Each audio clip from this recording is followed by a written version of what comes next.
Last time on Dragon Ball Kakumei, the gang headed off in their own directions in order to train for the Universal War. Goten and Trunks would go off with Whis, and while the God of Destruction would refuse to be a part of their progress, Goten was taught a very quick lesson by the deity. Krillin, Yamcha, and Tien found themselves in Universe 9 to train alongside the Trio de Danger, even if the latter group doesn't know it yet. And with Vegeta stopping in Universe 6, we're left to wonder where Gohan plans to do his own training.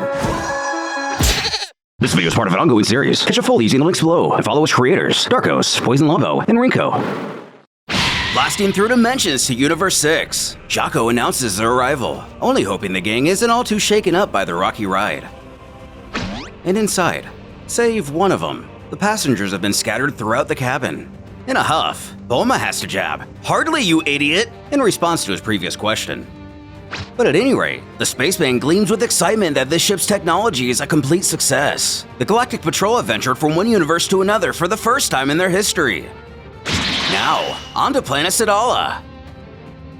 Earlier, in Universe 11, Margarita, angel to Belmod, explains that the latter will not lose his destructive powers. However, he's been a god of destruction for 3002.185 years, and the powers attributed to destructive deities only last as long as their reign. These comments get Top's attention. Belmod himself acknowledges this unfortunate truth, while adding, "Will I die? Who knows? But he's already lived a very long time, even for his species." He hasn't told them enough, but Dispo, Jiren, and of course Top here are all great warriors who he respects. Taking in a breath, and with determination in his eyes, Top announces he's ready. Margarita taps her staff to begin a sort of ceremony. This causes two giants to appear. Whether biological or monuments, the pair emit an intense energy and bear an appearance only fitting to their intimidating stature.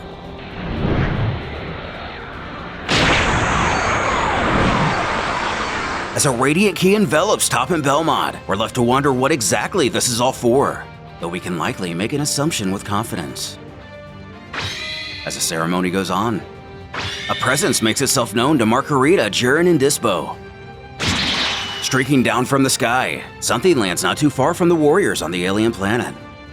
Shooting each other a quick glance, Dispo tells he's going to check it out, as Jiren stays as nonverbal as ever. Skidding to a quick stop. He's baffled who he's looking at. Why would he be here? But back at the ceremony, a tragedy has taken place, seeming to transfer his throne to Top as foreshadowed in the Tournament of Power. Belmod is rendered nothing more than a withered husk. Retaining her emotional neutrality towards non-angels, Margarita merely turns to Top to ask how he feels. And with his new power coming to a settle, he states he's feeling good.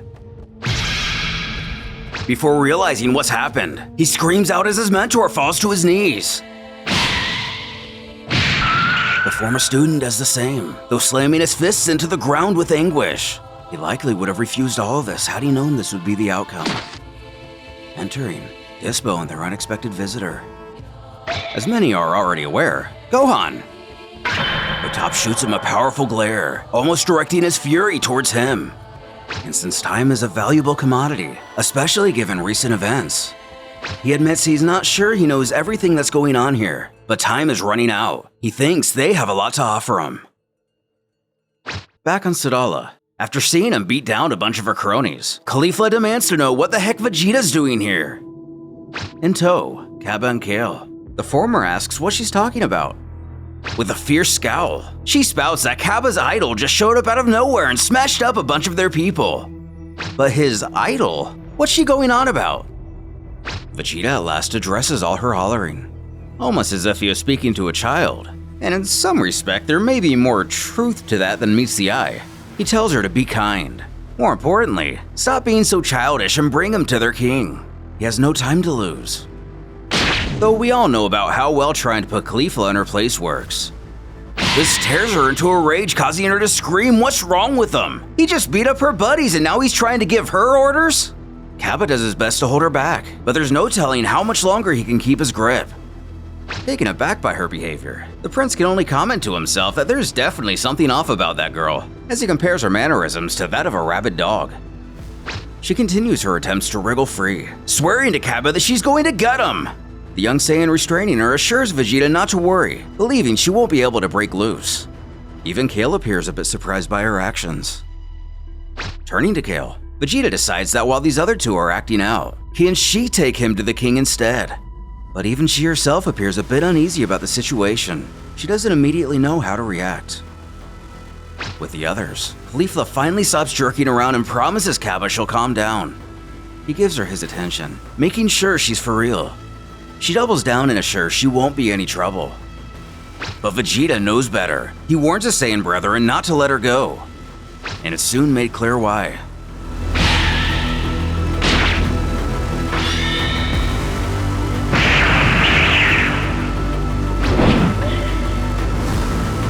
As she rushes him, Vegeta decides to end things immediately by delivering a staggering Super Saiyan kick, though not to the complete approval to all nearby. As her body ricochets off the loose ground, Kappa shouts out to see if she's alright. The prince turns the other direction before barking to know what the others are waiting for, warning he better not have to repeat himself. Picking up their ally, Kappa and Kale don't appear impressed with their Universe 7 counterpart. Meanwhile, on Planet Pillar in the same universe, it appears on a pretty creepy planet, possibly the home planet of Tim Burton. As its name suggests, two giant caterpillar-like bugs are seen doing bug stuff in the background, as another insect does its best to hide from the assassin.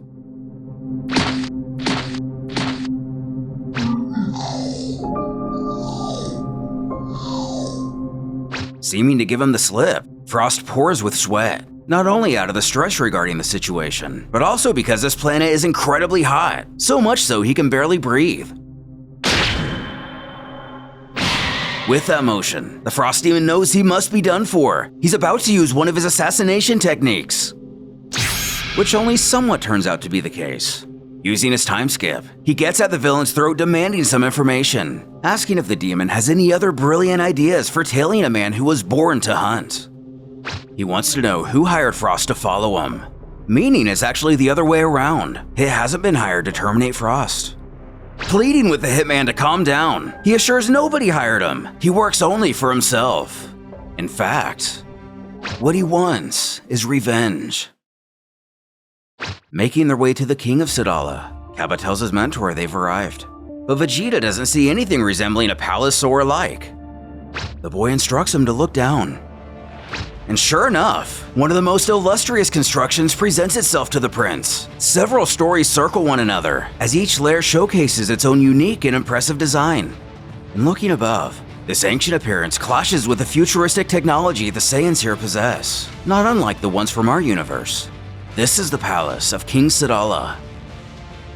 He takes it all in, almost taking pride in the formation before him, thinking what could have been for his own people. Kappa shouts out to someone named Sprouts who's hovering in a ship. He asks if he can take them to the king. In the ship, he happily greets Kappa. And fulfilling the request, everyone hops aboard his vessel. Caulifla's still out cold in the background, doing his best to ease the awkward tension. He mentions that he's never seen Vegeta around here before, so where does he come from? The prince responds that that makes sense given he's from another universe. He's never been here before. Pausing, the chauffeur begins to laugh heartily, saying that's a good one. He almost had him there for a second. But given the events Vegeta's been through, he doesn't really see what's so funny about this. Catching eye of his gaze, Sprouts thinks he may have overreacted a tad. Snapping herself awake with her own snot bubble, Caulifla again begins to scream after Vegeta. The crazy idiot thinks he can just kidnap her. He's never gonna get away with this. As Kappa does his best to hold her back, Vegeta shouts in vain for his protege to restrain her, but that's what he's trying to do. As this continues on for a moment, luckily they're only seconds away from landing within the palace, leading the prince to leave quite the first impression on those in power here. Making their descent to the lowest level, a robot guard beckons if it should warn the king, though the man nearby instructs there's no need to bother him, only wishing he had a coin for every time a jester desecrated this palace.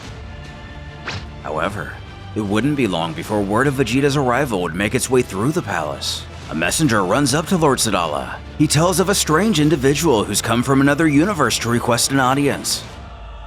Without any resistance, the king agrees to grant it, causing the strange turnip panda to stutter. Good, he's waiting for you in the main hall. And if that's the case, the king figures it would be best to simply go to him.